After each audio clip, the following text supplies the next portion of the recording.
जय हिंद एवरीवन। सो हमने अब तक 3 चैप्टर खत्म कर रखे हैं और ये हमारा 4th चैप्टर है जिसका नाम है द थ्री ऑर्डर। तो जब हम बात करते हैं द थ्री ऑर्डर की, तो हम एक चीज नोटिस करोगे यहाँ पे थ्री ऑर्डर। पहले सबसे पहले तो चैप्टर का नाम ही समझो। मैं आपको रुको एक इमेज दिखाता हूँ। आपको ये चीज तीन इमेज दिख रही है, एक में क्लर्जी, एक में नॉबल्स और एक पेजेंट। इन तीनों को जब हम कंबाइन करते हैं ना, इन्हीं के बारे में हम इस चैप्टर में पढ़ेंगे। तो हमने इन्हीं तीनों को कंबाइन करके बोला है द थ्री ऑर्डर। पहले कौन है? जो चर्च में प्रीस्ट वगैरह, दूसरे नोबल्स एरिस्टोक्रेट जो बड़े पैसे वाले लोग थे, वेल्दी लोग, और तीसरे पेजेंट्स। और फिर पेजेंट्स के बाद भी एक सर्व क्लास आती है जो गुलाम वगैरह हो गए, जो लोअर स्ट्रेटा है इन तीनों ग्रुप का, उसे हम पेजेंट्स कहते हैं। तो जब हम आगे बढ़ते हैं इस चैप्टर में, हम इस चैप्टर में देखेंगे कि कैसे जब रोमन एम्पायर टूटा था तो उसके बाद नई नई चीजें डेवलप हुई थी। यहाँ पे देखो लिखा भी हुआ है पहले पैराग्राफ में के अंदर। After the fall of the Roman Empire, many groups of Germanic people from Eastern and Central Europe occupied Italy, Spain and France. जब रोमन एम्पायर टूटा, ये मान लो पूरा रोमन एम्पायर है, ये वेस्टर्न ये ईस्टर्न। तो सबसे पहले वेस्टर्न रोमन एम्पायर टूटा था। जब रोमन एम्पायर टूटा तो काफी छोटे छोटे ग्रुप्स जो थे एमर्ज होने, छोटे छोटे ग्रुप्स क्या हुए, एमर्ज होने शुरू हुए थे और ने अपनी अपनी टेरिटरी के ऊपर कब्जा करना शुरू किया। बट अगर कोई रोमन एम्पायर टूट रहा है तो उसकी फिर भी कुछ ना कुछ पॉलिसीज, कुछ ना कुछ रिलीजियस, कुछ ना कुछ रूल्स जो है छोटे छोटे ग्रुप्स अडॉप्ट करना शुरू करते हैं। अब जब ग्रुप टूटा तो कोई एक पॉलिटिकल फोर्स नहीं है, कोई एक लीडर नहीं है, कोई मिलिट्री कॉन्फ्लिक्ट्स जो थी शुरू होने लग गई थी। एक अगर मान लो तुम क्लास में पढ़ रहे हो, तुम्हारी टीचर अगर चली जाए तो बच्चे आपस में बात करने लग जाते हैं, कुछ बच्चे लड़ने लग जाएंगे। वही चीज होने लग गया था यहाँ पे। जब रोमन एम्पायर टूटा तो नए नए ग्रुप्स एमर्ज हुए और वो आपस में लड़ने लग गए, क्योंकि कोई उनके ऊपर रूल करने वाला नहीं था, कोई उन्हें देख रेख करने वाला नहीं था। तो यहाँ पे ये सारी प्रॉब्लम्स भी शुरू होती थी। और मोस्टली जो लड़ाई होती थी ना, वो किस लिए होती, लैंड को लेके होती थी कि हमें अपनी टेरिटरी को बढ़ाना है। जैसे आज तुम देख रहे हो रशिया यूक्रेन वॉर है, इसराइल पैलेस्तीन वॉर है, अर्मेनिया अजरबैजान वॉर है, या फिर चाइना ताइवान की जो कॉन्फ्लिक्ट चल रही है। ये सब क्या, ये सारी की सारी लैंड को लेकर है। हम इंडिया में भी देखो कितने एम्पायर्स आए थे, वो सारे के सारे लैंड को लेकर ही वॉर होती है मोस्टली। और रोमन एम्पायर में जो रिलीजन था वो कौन था? क्रिश्चियनिटी थी, जो कि उस टाइम पे सबसे ज्यादा फ्लरिश हो रही थी। और जब ये ग्रुप छोटे छोटे एमर्ज हुए तो इनने भी आपस में क्रिश्चियनिटी को एडॉप्ट कर लिया। जब रोम टूटता है नए नए छोटे छोटे एम्पायर पे, तो यहाँ पे हम देखेंगे चर्च है ना, वो एज अ पावरफुल, लाइक एक कहते हैं पॉलिटिकल फिगर, एक पावरफुल पॉलिटिकल फिगर बन के इमर्ज होता है। ऊपर से वो एक मेजर लैंड होल्डर होता है। क्यों? मेजर लैंड होल्डर का मतलब होता है कि उसके पास बहुत सारी जमीन आ जाती है।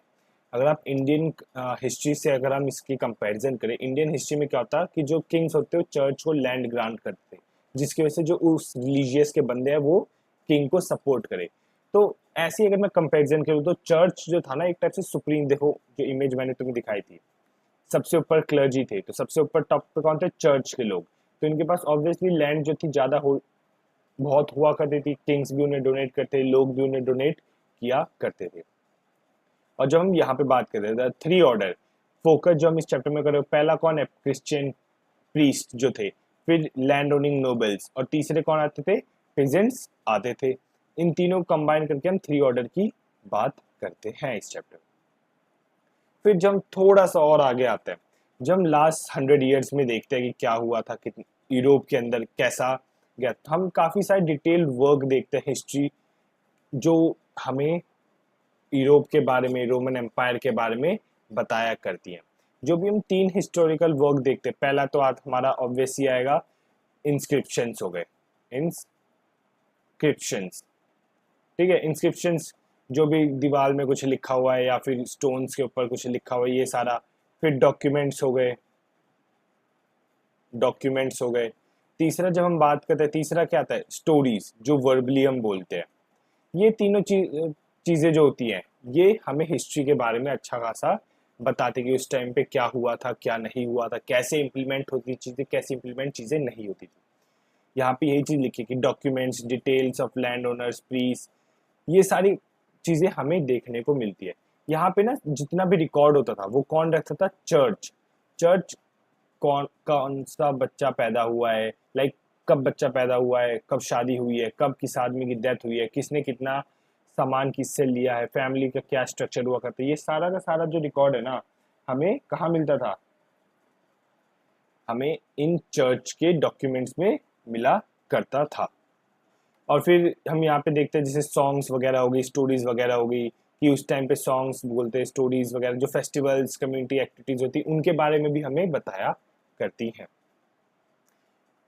और अगले में जब हम चलते हैं, ऑल दिस यूज अंडरस्टैंड, अब वही चीज़ है कि जब इतने सारे हमें रिकॉर्ड मिलते हैं तो हिस्टोरियंस एक टाइप से वहाँ के सोशल लाइफ कैसी थी, क्या क्या चेंजेस हुए थे लॉन्ग टर्म में, इन सबको भी बताया करती है। और क्या क्या चीज़ें जो थी वो छोटे पीरियड के लिए चली चली गई थी, जैसे कि रिवॉल्ट वगैरह, जैसे प्रेजेंट्स छोटे मोटे रिवॉल्ट कर देते थे अपने लैंड ओनर्स के अगेंस्ट, तो वही चीज़ भी हम आगे पढ़ेंगे। यहाँ पे जब हम आगे पढ़ते, एक फ्रेंच स्कॉलर की बात की गई जिसका नाम क्या है, ब्लॉच, मार्क ब्लॉच, ठीक है, मार्क ब्लॉच। ये क्या था, ये एक स्कॉलर था जिसने कहा था कि जब भी हम पॉलिटिकल हिस्ट्री पढ़े, जब भी हम हिस्ट्री पढ़े, हम क्या उसके पॉलिटिकल हिस्ट्री को लेके सिर्फ ना पढ़े, उसके यहाँ पे लोग कैसे रह रहे थे, वहाँ पे उसका जोग्राफिकल स्ट्रक्चर क्या था, इन सबको देख के हमें उस राजा के, उस किंगडम के बारे में पढ़ना चाहिए। क्योंकि सिर्फ पॉलिटिकल हिस्ट्री में तो सिर्फ ये पता चलेगा राजा ने किससे लड़ाई की, क्या लड़ाई की, कब लड़ाई की, बट जब हम उसके जोग्राफिकल स्ट्रक्चर को पढ़ेंगे, उसके एस्पेक्ट्स को पढ़ेंगे, तब हमें पता चलेगा क्यों हुई थी। तो इससे हमें एक बेटर अंडरस्टैंडिंग मिलती है हिस्ट्री की। यहाँ तक बात सही है। फिर ब्लॉच जो था ना, उसने यूरोपियन के बारे में काफी बताया था कि 900 से लेकर 1300 के बीच में वहाँ की सोसाइटी कैसी थी, कैसा वहाँ पे सोशल रिलेशन थी, हायरार्की क्या थी, लैंड का डिस्ट्रीब्यूशन, मैनेजमेंट, पॉपुलर कल्चर, इन सब के बारे में बताया था। बट उनका करियर जो था ना, वो और भी काफी चीज बता सकते थे, बट उनका करियर खत्म हो गया था। क्यों? क्योंकि वर्ल्ड वॉर 2 के टाइम पे उन्हें एक नाजी सोल्जर ने गोली मार दी थी। तो हमें मार्क ब्लॉच से इतना ही पता चलता है, मतलब काफी डिटेल नॉलेज है, मतलब बता रखा है, बट हमें उतना जानने की जरूरत नहीं है। फिर जब हम वर्ड की बात करते हैं, जो कि आता है फ्यूडलिज्म। फ्यूडलिज्म का मतलब अगर हम हिस्टोरिकल पर्सपेक्टिव से देखें तो ये डिस्क्राइब करता है economical, legal, political and social relationship जो यूरोप में एग्जिस्ट करती थी मिडिवल एरा में। और जब हम मिडिवल एरा की बात करते हैं, मिडिवल एरा क्या है, एक यूरोपियन हिस्ट्री जो कि 5th सेंचुरी से लेके 15th सेंचुरी के बीच में, कब से 5th से लेके 15th सेंचुरी के बीच की जो टाइमलाइन है, इसे हमने क्या कहा है, मिडिवल एरा। जो ये फ्यूडलिज्म है वो जर्मन वर्ड से ड्राइव किया गया जिसका नाम है फ्यूड। अब फ्यूड का मतलब क्या है, ये पहले मैप में देखो, ये जो गॉल है ना, हम इसके बारे में अभी आगे डिटेल में पढ़ेंगे कि गॉल में क्या हो रहा था, कैसे हो रहा था, लाइक और भी डिटेल में अभी धीरे धीरे करके वो चीज आएगी, ठीक है। तो कहाँ पे, हाँ, फ्यूड का मतलब क्या था, फ्यूड का मतलब है अ पीस ऑफ लैंड, जो कि जर्मनिक फ्यूडलिज्म एक जर्मनिक वर्ड से लिया गया, जिसका जो वर्ड है फ्यूड, जिसका मतलब है पीस ऑफ लैंड। अब इस लैंड से क्या होता है, अब जब हम इस आगे वाले पैराग्राफ में पढ़ेंगे, अब यहाँ पे बैठा है चर्च, यहाँ पे किंग्स वगैरह है, यहाँ पे फिर इसके बाद जो नोबल मैन वगैरह है, ये सब है। अब नोबल मैन के पास तो बहुत बड़ी जमीन है, ठीक है। अब इन बहुत बड़ी जमीनों पे इतनी खेती करनी है, तो इनके अंदर क्या होंगे, पिजेंट्स जो होंगे ना, वर्क कर रहे होंगे। अब पिजेंट्स, कुछ पिजेंट्स होंगे जिनके पास कुछ खुद कोई भी जमीन नहीं होगी, तो क्या करेंगे, लैंड, ये जो बड़े बड़े लैंड ओनर्स हैं उनके यहाँ पे वर्क करेंगे। कुछ पिजेंट्स होंगे जिनकी छोटी छोटी जमीनें होंगी, तो वो अपनी जमीन पे भी काम करेंगे, और कुछ दिन निकाल के इन लैंड ओनर्स के भी फील्ड पे काम किया जाएगा। यहाँ पे यही चीज मेंशन की गई है। Feudalism refers to a kind of agriculture production, देखो वही चीज, एग्रीकल्चर प्रोडक्शन जो कि मैंने अभी तुम्हें एक्सप्लेन किया, which based on relationship between lords and peasant, जो कि रिलेशनशिप के किसके बीच में, लॉर्ड्स और पिजेंट्स के बीच में। वही चीज कि पिजेंट जो होगा लॉर्ड्स के फील्ड पे काम करेगा, और उसके बदले में जो लॉर्ड्स होंगे वो उन पिजेंट्स को सिक्योरिटी प्रोवाइड करते थे, सिक्योरिटी, मनी, ये सब प्रोवाइड करते थे। That later cultivated their own land as well as the lord lands, खुद का भी लैंड कल्टिवेट करेंगे और लॉर्ड का भी land. Peasant perform labour service land who is exchange military protection, वही चीज, उन्हें लेबर सर्विस, जो लॉर्ड होगा उनसे लेबर सर्विस लेगा और उन्हें मिलिट्री प्रोटेक्शन देगा, यहाँ पे ये बता रखा है। They also had extensive judicial control over peasants, अब उनके पिजेंट्स के ऊपर भी ना थोड़ा सा जुडिशियल कंट्रोल होता था। अब आप कहोगे जुडिशियल कंट्रोल क्या है, जुडिशियल कंट्रोल एक टाइप से ये कंट्रोल है कि मान लो पिजेंट्स, दो पिजेंट्स के बीच में लड़ाई हो गई, कुछ छोटी मोटी लैंड के बीच में झगड़ा उगड़ा हो गया, तो वो अपने लॉर्ड्स के पास जाते हैं कि सर मेरी इससे लड़ाई चल रही है या मेरा ये कॉन्फ्लिक्ट है, जैसे एक टाइप से जुडिशरी। वहाँ जज कौन होता था, लॉर्ड होता था। ये अगर मैं बेसिक अंडरस्टैंडिंग से बताऊं तो यही चीज वहां पे होती थी। Feudalism went beyond economic to cover social and political aspect. अब कई बार क्या होता था ना कि जैसे लॉर्ड है, उसे अगर किसी और दूसरे लॉर्ड से लड़ाई होगी तो क्या करता था, ये पीजेंट्स है इन्हीं को सोल्जर बना के लड़ने के लिए भेज देता था। तो हम ये भी आगे देखते हैं कि कैसे वॉर स्टार्ट हुई थी, कैसे जो लॉर्ड्स थे आपस में इनके कॉन्फ्लिक्ट्स वगैरह, ये सब हम आगे आने वाले चैप्टर में, मतलब इसी चैप्टर में आगे जब आएगा तो हम उस चीज को ध्यान देंगे। स्टैब्लिश विद लार्ज एम्पायर, यहाँ पे ना एक फ्रेंच किंग की बात की गई है जो कि कौन सा है, जिसका नाम है चार्ल मैगन, जो कि 742 से लेके 1814 नहीं 814 तक यहाँ पे एम्परर था रोमन एम्पायर का। इसने क्या कहते हैं, establish a way of large empire, इसने अपना एक बड़ा एम्पायर स्टैब्लिश किया था। ठीक है, यहाँ तक बस अभी इस वाले पैराग्राफ में इतना ही जानने की जरूरत है। देखो मैंने कहा था गॉल भी वर्ड आएगा। जब हम बात करते हैं फ्रांस और इंग्लैंड, ये पहले चीज ये देखो गॉल, चलो तो मैप पे ले चलता हूँ, हाँ ये रहा मैप, ये गॉल है और ये इंग्लैंड है। अब आप देख रहे हो गॉल में नॉर्थ में क्या है, इंग्लिश चैनल है, और उसके वेस्ट में क्या है, ये वाला जो पोर्चुगल का इलाका जहाँ पे ये पोर्चुगल है। तो यहाँ दो रिवर बॉडी जो है वो गॉल को कनेक्ट करती है। एक नॉर्थ में इंग्लिश चैनल को क्रॉस करोगे तो इंग्लैंड आ जाता है। और गॉल में एक ट्राइब रहती थी जिसका नाम क्या था, फ्रैंक्स। क्या थी, फ्रैंक्स, जो कि आगे जाके ये हिस्सा फ्रेंच के नाम, ये ब्राउन वाला नहीं, ये गॉल वाला हिस्सा क्या कहने लग गया, फ्रेंच। हम आज के टाइम पे अगर देखोगे आप पूछोगे फ्रांस कहाँ है, तो ये कहाँ है, यही इस गॉल वाले हिस्से को ही हम फ्रांस कहते हैं। फ्रेंच लिख रहा हूं मैं, फ्रांस है, ठीक है, फ्रांस, फ्रांस ठीक है, फ्रांस, फ्रांस क्यों लिखा है, फ्रांस होगा, CE है, मैं खुद ही फ्रेंच और फ्रांस, ठीक है, ई है, तो क्या हुआ, फ्रांस बोला गया था। अब यही चीज बताई कि गॉल जो एक रोमन एम्पायर का प्रोविंस था, उसकी दो कोस्ट लाइन थी। अभी मैंने तुम्हें समझाया ये दो कोस्ट लाइन कौन सी, एक नॉर्थ की और एक ये वेस्ट वाली, उसकी दो कोस्ट लाइन थी। माउंटेन रेंजेस थे, लॉन्ग रिवर्स थी, फॉरेस्ट, ये सब यहाँ पे उसके जोग्राफिकल स्ट्रक्चर को थोड़ा बहुत डिस्क्राइब किया गया।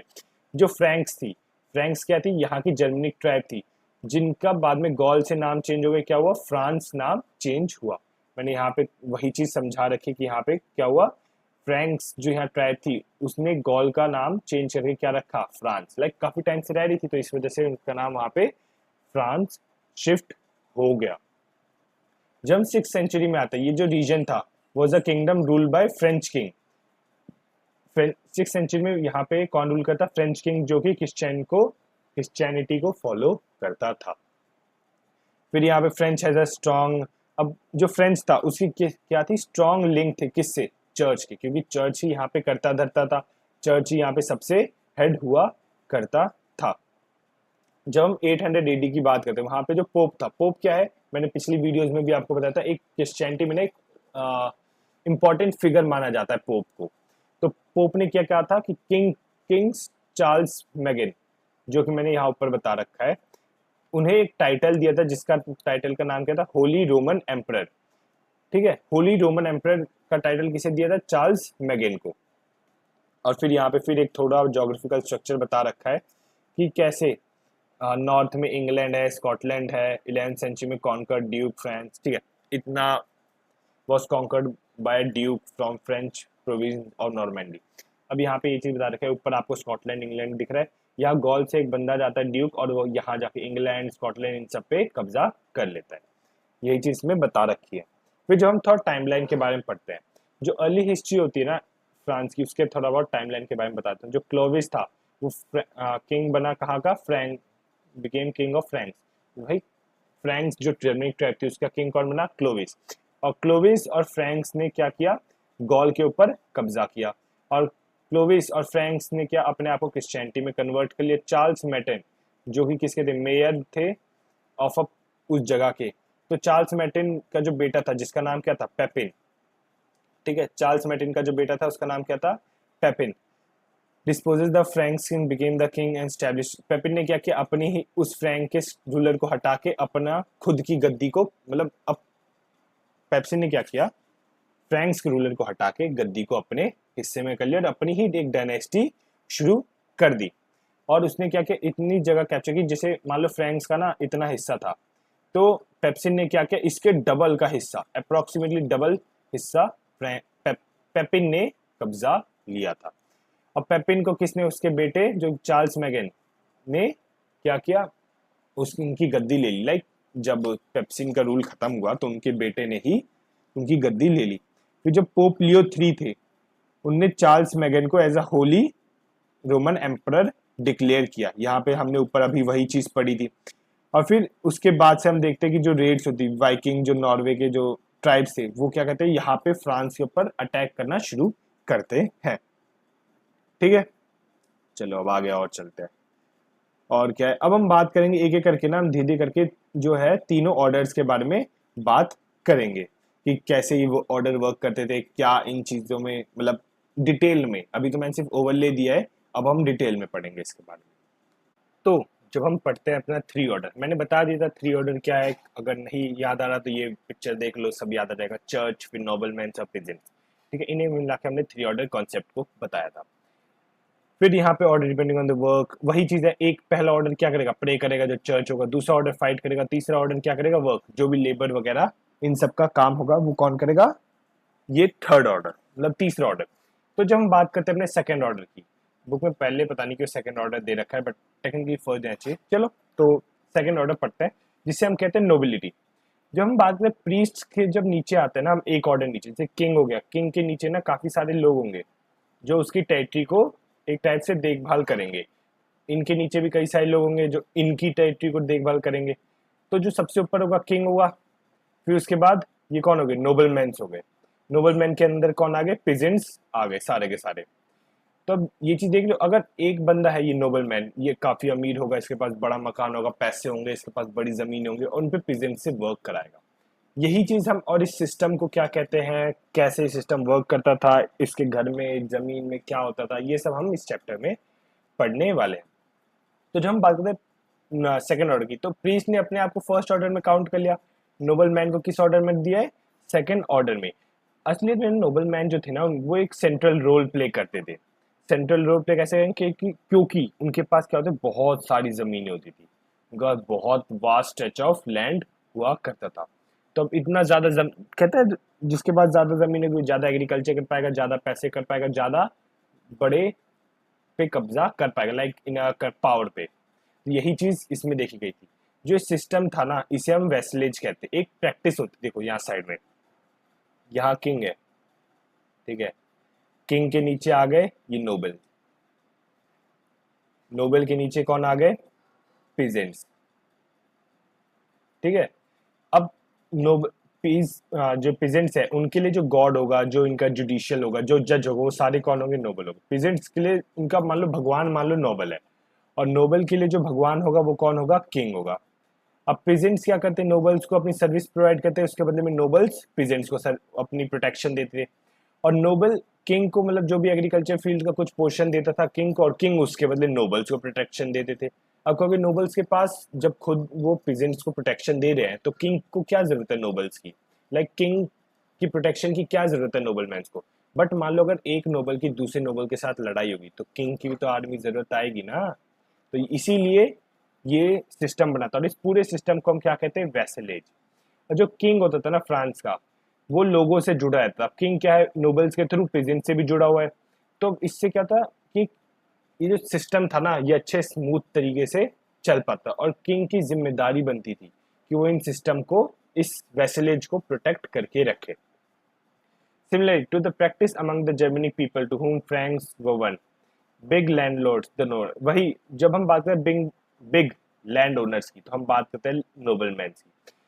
वर vassals of the king, peasants were vassal of the land owners. वही चीज जो मैंने अभी आपको ये ऊपर समझाई है कि किंग के लिए नोबल इंपॉर्टेंट है, नोबल्स के लिए पीजेंट्स इंपॉर्टेंट है। मतलब एक टाइप से इंटरलिंक था कि अगर कोई भी एक सिस्टम हिलता है तो पूरी सिस्टम, कहता है कि घर के 4 पिलर होते हैं, अगर एक भी पिलर में दरार आनी शुरू होती है तो घर के गिरने का डर रहता है। वही चीज हम यहाँ पे देखते हैं। फिर यहाँ पे एक वर्ड यूज होता है लॉर्ड। पीजेंट के लिए लॉर्ड कौन थे, नोबल्स। नोबल्स के लिए लॉर्ड कौन थे, किंग। जो लॉर्ड है ना, एक टाइप से इसका मीनिंग क्या था, जो तुम्हें खाना देते, one who provide you bread. हम कहते हैं भगवान ही हमें खाने को देता है, भगवान ही हमें रहने को देता है। तो वही चीज यहाँ पे भी मेंशन की गई है कि यहाँ पे भी लॉर्ड का जो मतलब है वो ये है, the one who provide you bread. बात समझ आ गई। वुड प्रोटेक्ट द वेसलेज, वही चीज किंग क्या करेगा, वेसलेज को प्रोटेक्ट करेगा, लॉयल रहेंगे एक दूसरे की तरफ। अब यहाँ पे क्या होता था ना कि तुमने अगर किसी कोर्ट का सीन देखा है, कोर्ट के सीन में क्या होता है, अगर किसी जो क्या कहते हैं गुनाह करता है, उसके ऊपर एक भगवत गीता देते कहता है तुम जो भी कहोगे सच के सिवा कुछ नहीं कहोगे। एक टाइप से क्या करते हैं, एक टाइप से क्या कहते हैं, कस्में खाई जाती है। तो यहाँ पे भी क्या होता है, यहाँ पे जो नोबल्स होता है, ये जो नोबल है वो क्या करेगा, किंग को प्रॉमिस करेगा कि मैं आपसे वफादार रहूंगा, और किंग प्रॉमिस करेगा जब भी तुम्हें जरूरत होगी तो मैं तुम्हें प्रोटेक्शन प्रोवाइड करूंगा, और सेम वाइस वर्सा दोनों के लिए रहता है। तो यहाँ पे जो बाइबल है उस पे ये हाथ रख के कसम खाते मैं जो कहूंगा सच कहूंगा, मैं आपके खिलाफ वफादार रहूंगा, मैं आपसे दुश्मनी नहीं करूंगा, ये सारी जो कस्में थी, ये सारी जो वॉव्स थी, ये कौन लेते थे, ये नोबल्स किंग को देते थे, मतलब कस्में खाई जाती है, और किंग्स नोबल्स को प्रॉमिस करते थे। यही चीज में आगे मेंशन की गई है कि आगे कैसे मास्टर अपने नोबल्स को ध्यान से रखता था, उन्हें कुछ प्रॉब्लम ना हो, और नोबल्स भी अपने किंग का ध्यान रखते थे। जो नोबलमैन थे ना, वो क्या करते, यहाँ पे एक स्पेशल स्टेटस, नोबल्स को क्या मिलता है, एक प्रिविलेज स्टेटस मिलता था, क्योंकि नोबल्स के पास बहुत ज्यादा जमीन है, उनके पास बहुत ज्यादा प्रॉपर्टी रहती है, उनके पास पैसा है, तो इस वजह से क्या होता था कि नोबल्स को एक अलग सा स्टेटस मिलता था। कई बार क्या होता है कि जो नोबल्स होते हैं ना, खुद के ट्रूप्स, जो फ्यूडल लिवी जिसे हम कहते हैं, नोबल्स अपनी खुद के ट्रूप्स भी मेंटेन करके रखते थे कि कब छोटी मोटी अगर कोई क्लैश होगी तो राजा को ना दिक्कत देके मैं खुद ही उन्हें सॉर्ट आउट कर लूंगा, ये चीज। और जो लॉर्ड्स होते, जो नोबल मैंस है, वो क्या होते थे, जस्टिस प्रोवाइड करते थे अपने ही इलाके में, और अपने ही इलाके में क्या करते, कॉइन को प्रिंट भी कर सकते थे। लाइक जैसे अभी अगर हम आगे रुको अभी दिखाता हूँ कहाँ है, मेनोडियल स्टेट,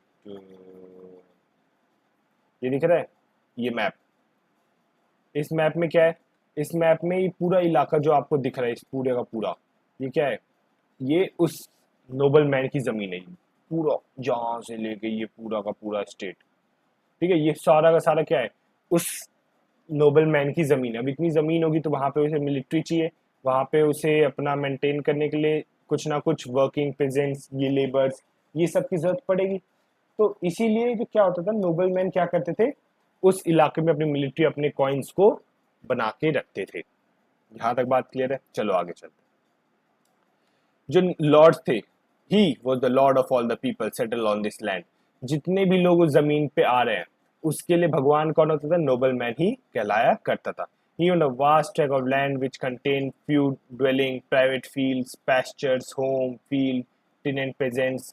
तो उसके पास इतनी बड़ी जमीन होती थी ना, जहाँ पे आपको प्राइवेट फील्ड भी मिल जाएंगे, पेस्चर्स भी मिल जाएंगे, घर भी मिल जाएगा, चर्च भी मिल जाएगा, पेजेंट्स के लिए भी घर मिल जाएंगे। इतनी बड़ी जमीन जो अभी मैंने अभी आपको इमेज दिखाई, वहां पे आपको लाइक अगर मैं दिखाऊं कहाँ गया हूँ, ये तो गोल वाला आ गया, आगे करते हैं आगे करते हैं, ये वाला, ठीक है, इतनी बड़ी जमीन, थोड़ा जूम आउट करूँ तो मैं,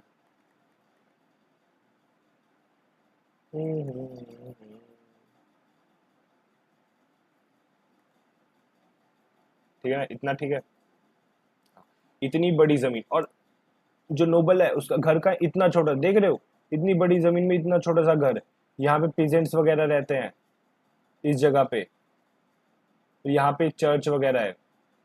तो कितनी बड़े इलाके पे नोबल मैन का कब्जा था, वो यहाँ इस इमेज से हमें देखने को मिलता है। अब क्या था, ये अपनी प्राइवेट जमीन पे पीजेंट से अपनी खेती बाड़ी करवाता था, और कई बार उन्हें पीजेंट्स को ही as a foot soldier use करता था बैटल्स वगैरह में। यहाँ तक बात आपको समझ आ गई है, चलो आगे चलते हैं। यहाँ पे एक टर्म यूज हुआ है, मेनोरियल एस्टेट। मेनोरियल एस्टेट की बात क्या कही गई है, मेनोरियल एस्टेट की जो उसका राजा का लाइक नोबल मैन का जो इलाका, ये जो पूरा, इसे हम क्या कहेंगे, इस पूरे कंप्लीट इलाके को हम क्या कहेंगे, मेनोरियल स्टेट कहते हैं। यहाँ पे आपको पेस्चर्स भी दिखेंगे, यहाँ पे आपको फेलो लैंड्स भी देखने को मिलेंगी। जो लॉर्ड्स होते थे, the lords had his own manorial estate, अपना खुद का एक मैनर हाउस होता था जहाँ पे वो अपना रहते थे और अपने आसपास की जगह को देखभाल करते थे।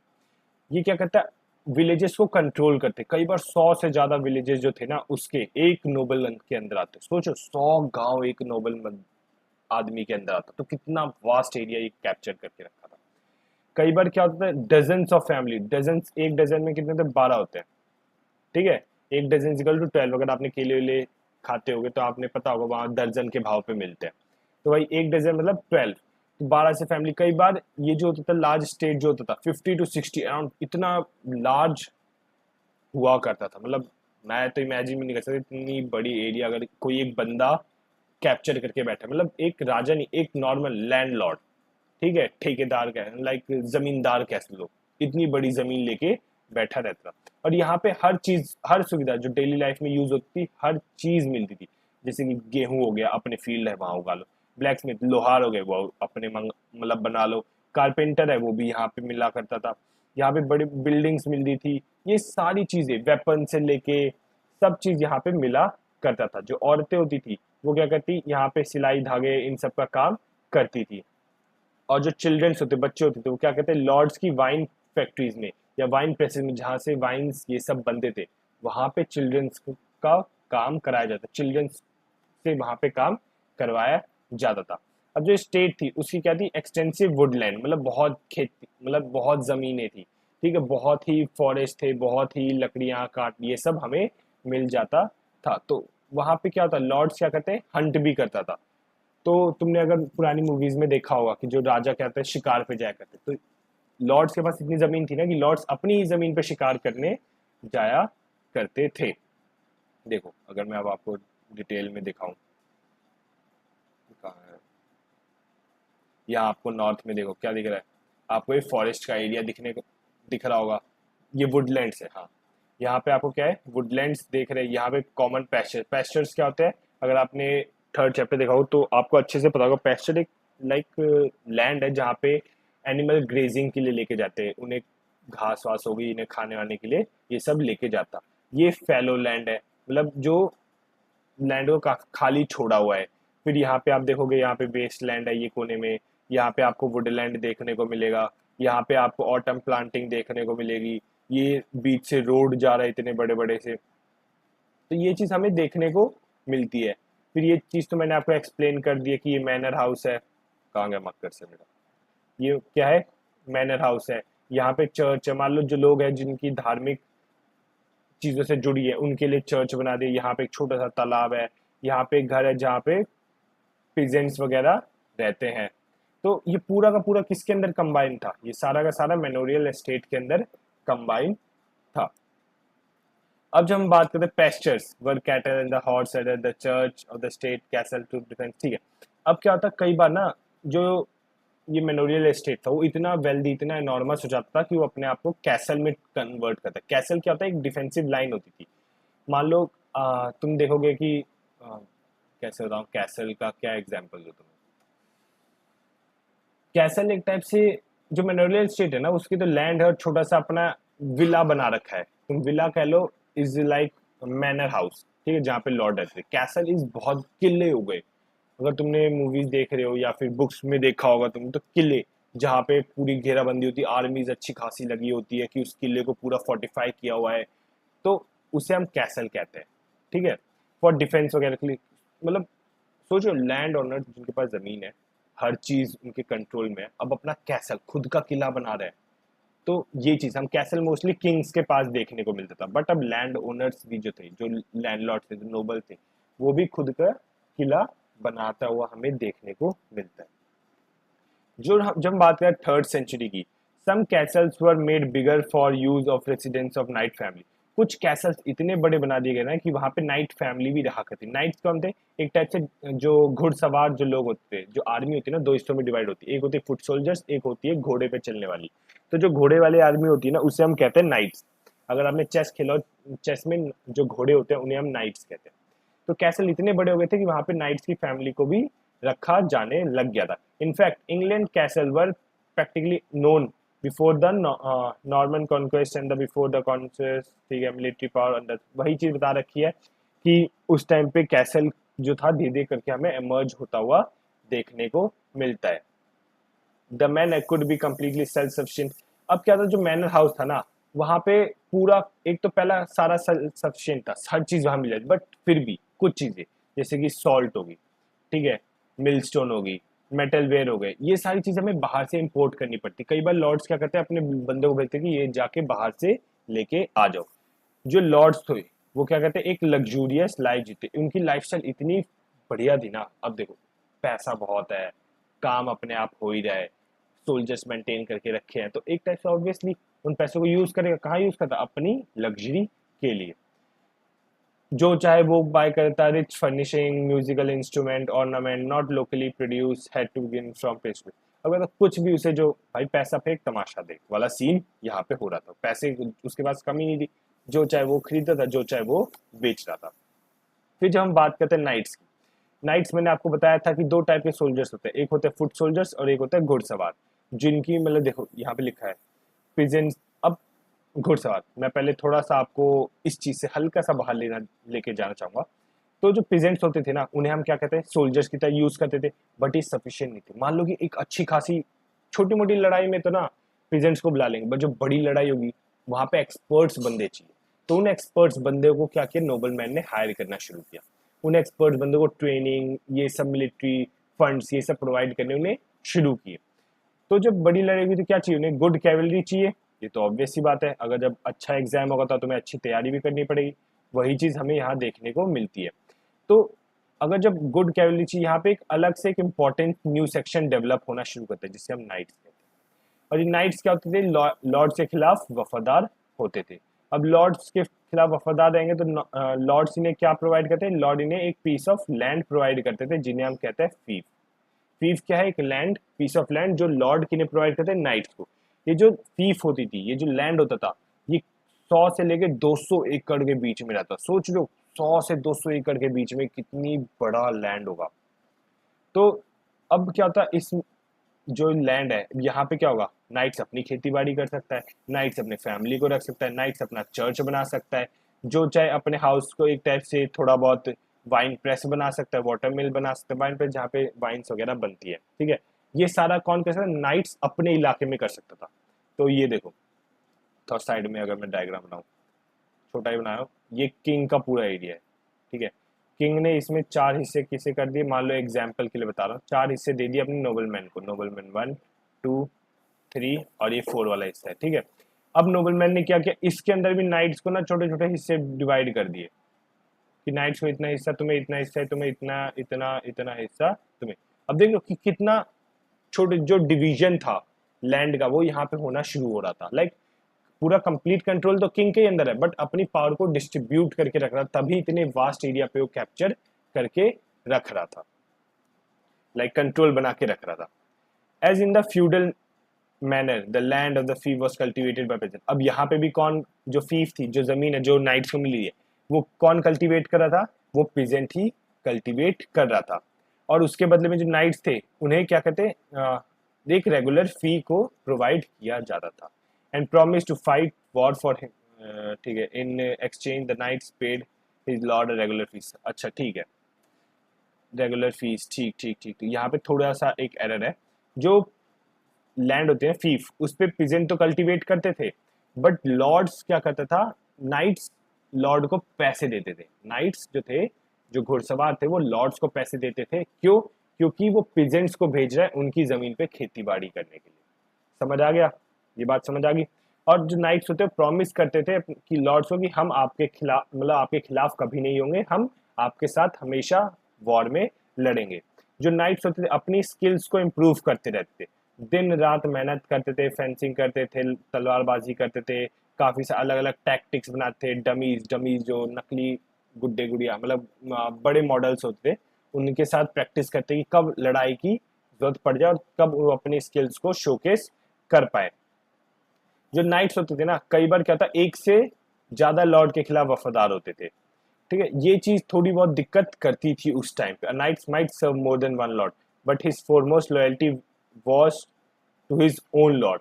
अब मान लो कि ये लॉर्ड, ये 4 नोबल्स हैं, ठीक है, 4 लॉर्ड्स हैं, एक नाइट है।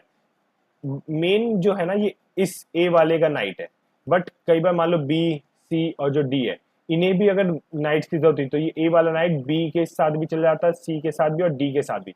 बट अगर मान लो ए और बी के बीच में लड़ाई हुई तो ये वाला जो नाइट है ना, हमेशा ए को सपोर्ट करेगा, अपने मेन लॉर्ड को ये सपोर्ट करेगा, बाकी लॉर्ड्स के साथ भी वर्क कर सकता है। In France from 12th century एक टर्म यूज हुआ यहाँ पे, मिन्स्ट्रेल्स।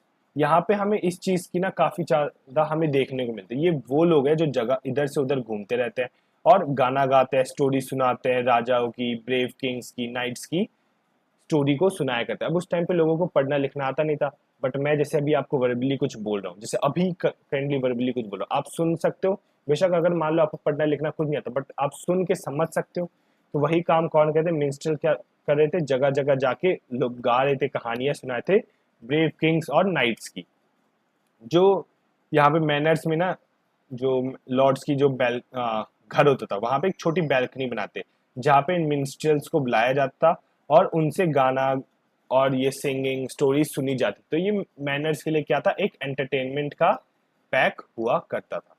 जब हम इस ब्लू वाले बॉक्स को देखेंगे, इस ब्लू वाले बॉक्स में लिखा है, if my dear lord is slain his fate I will share him hang, if he I will share, if he is hanged then hang by my side, if is take burn, ठीक है, drown let me drown. इसमें यही चीज बता रही कि अगर मेरे लॉर्ड को, एक कसम खाई गई है कि अगर मेरे लॉर्ड को आप जलाते हो तो मुझे भी जलाओ, वो अगर डूब रहे हैं तो मुझे भी डूबने दो, अगर वो फांसी के तख्ते पे चढ़ रहे हैं तो मुझे भी फांसी के तख्ते पे चढ़ने दो। मतलब इस टाइप की कस्में खाई जाती थी नोबल्स और लैंड नाइट्स के बीच में। समझ आ रहा है तुम्हें?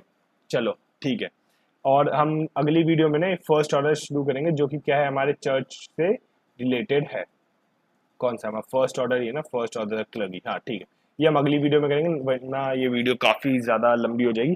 तो ठीक है, अभी के लिए जय हिंद, मुस्कुराते रहो, और कोई डाउट हो तो नीचे कमेंट सेक्शन में बता देना। मिलते हैं अगली वीडियो में। जय हिंद।